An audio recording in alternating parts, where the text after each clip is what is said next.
Do you want more success, more growth, more results? Then it's time for the Boundless Success Accelerator from the Modern Observer Group. This isn't your average coaching program.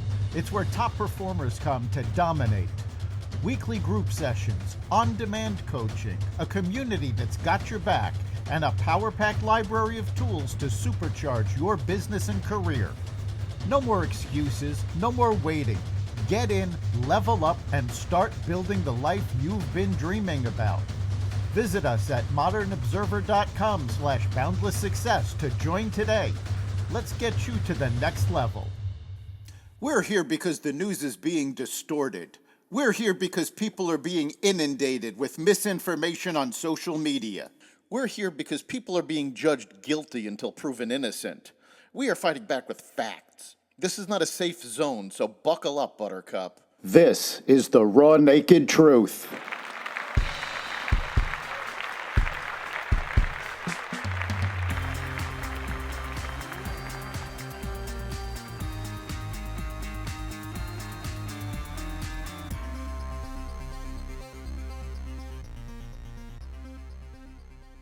A ceasefire proposal for Gaza, inflation slows, an airline partnership, and more.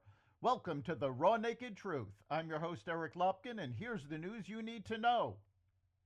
The White House on Thursday confirmed that Israel agreed to a ceasefire proposal submitted by Middle East envoy Steve Witkoff and President Donald Trump in a move to return the 58 hostages who have been held in Gaza for more than 600 days. Israel signed off on this proposal before it was sent to Hamas, White House Press Secretary Carolyn Leavitt said in a press briefing. I can also confirm that those discussions are continuing, and we hope that a ceasefire in Gaza will take place so we can return all of the hostages home. Leavitt would not comment further on the details of the proposal, and Hamas does not yet appear to have agreed to the proposal. State Department spokesperson Tammy Bruce told reporters Thursday there is a sense of important optimism, but confirmed the Hamas position is unknown at this point. The Supreme Court on Thursday limited the authority of judges to block infrastructure projects due to environmental concerns. The 9 justices handed down the lone decision Thursday morning, slightly curbing judicial authority at a time when President Donald Trump's administration is loudly complaining about alleged judicial overreach. The case, 7-County Infrastructure Coalition v. Eagle County, relates to the National Environmental Policy Act and the requirement for environmental impact statements in infrastructure projects supported by the federal government. NEPA does not allow courts, under the guise of judicial review of agency compliance with NEPA, to delay or block agency projects based on the environmental effects of other projects separate from the project at hand, Justice Brent Kavanaugh wrote in the opinion of the court. Courts should afford substantial deference and should not micromanage those agency choices so long as they fall within a broad zone of reasonableness, the opinion continued. Thursday's decision was an 8-0 ruling, with Justice Neil Gorsuch taking no part in the consideration of the case. A federal appeals court lifted one of 2 rulings blocking President Trump's tariffs on Thursday, just hours after a lower court had rejected the administration's legal defense. Many of the Trump's tariffs remain blocked under a second separate ruling from a federal judge, though that judge gave the White House 2 weeks to appeal before it goes into effect.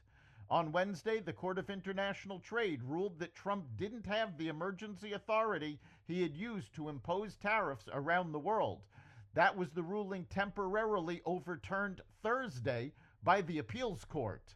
The contradictory back-and-forth decisions left nations around the world uncertain about the status of the next round of tariffs. The administration said it may appeal the issue to the Supreme Court as early as today.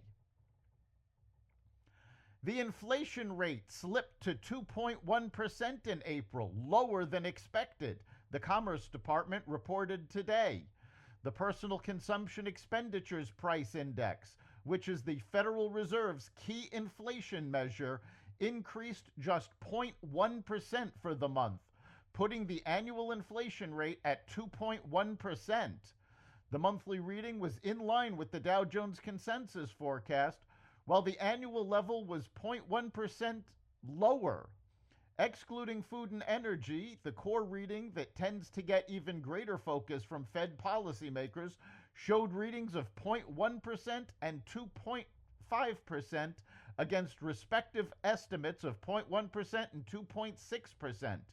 Consumer spending, though, slowed sharply for the month, posting just a 0.2% increase, in line with the consensus but slower than the 0.7% rate in March. Personal income jumped 0.8%, an increase over the prior month, but well ahead of the forecast for 0.3%. United Airlines and JetBlue announced an elaborate partnership yesterday that will allow flyers to book and use perks across both websites. And starting in 2027, the pact will give United its long-sought return to New York's JFK Airport, which it left in 2015 and instantly regretted because it wasn't profitable at the time. JetBlue, meanwhile, gets the expanded reach it's coveted after its planned merger with Spirit Airlines was blocked by a federal judge. Though not technically a merger, the United JetBlue partnership is still subject to regulatory review. That's the Raw Naked Truth. You can catch every episode of the Raw Naked Truth Daily News Brief, as well as our sister podcast, Carnivore Radio, with news analysis and commentary, and the rest of the Xvadio Podcast Network at xvadio.com, the Apple Podcast app, YouTube, Rumble, Spotify, iHeartRadio, Audible, Amazon Music, and other platforms that respect freedom of speech. We'll see you next time.